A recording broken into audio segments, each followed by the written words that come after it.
রিকশার ইতিহাস জাপানে শুরু। মূলত 1869 সালে ইজুমি ইয়োসুকি নামে একজন জাপানি এই জিন রিকশা আবিষ্কার করেন, যা ছিল 2 চাকার একটি মানবচালিত যান। জিন রিকশা জাপানি শব্দ। জিন অর্থ মানুষ, রিকি অর্থ শক্তি, আর সা অর্থ বাহন, যা দাঁড়ায় মানুষের শক্তিতে চালিত বাহন।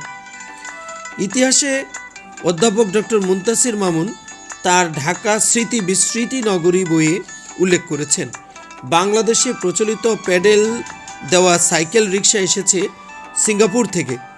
তবে 1919 সালে বার্মার রেঙ্গুন শহর থেকে প্রথম রিকশা আসে চট্টগ্রাম শহরে।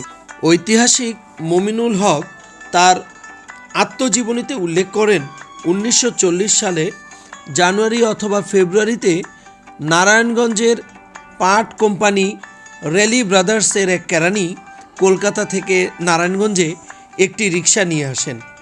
এর মালিক ছিল যদু গোপাল দত্ত, আর প্রথম রিকশা চালকের নাম ছিল নরেশ। এই নিয়ে লেখা কবিতা রিকশা। জাপান দেশের আজব বাহন রিকশা তাহার নাম, 3টি চাকায় প্রথম চলে বন্দর চট্টগ্রাম। 1941 সালে ঢাকায় রিকশা ছিল মাত্র 37টি, যা পৌরসভার তথ্য মতে জানা। ঐতিহ্য হিসাবে রিকশা চিত্রে দৃষ্টি ফেলা যাক। 50 দশকের শুরু থেকে রিকশায় চলচ্চিত্রের নানা দৃশ্য আঁকা হতে থাকে। রিকশায় আঁকা ছবিগুলো সাধারণত বিভিন্ন সিনেমার পোস্টারের আদলে তৈরি।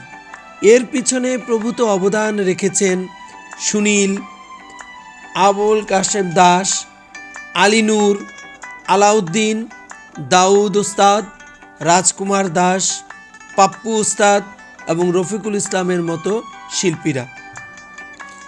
এই নিয়ে আরেকটি লেখা কবিতা রিকশা। পাল্লা দিয়ে চলে এখন ঢাকা শহর জুড়ে, চালক এটি নিয়ে যাবেন যত দূরে।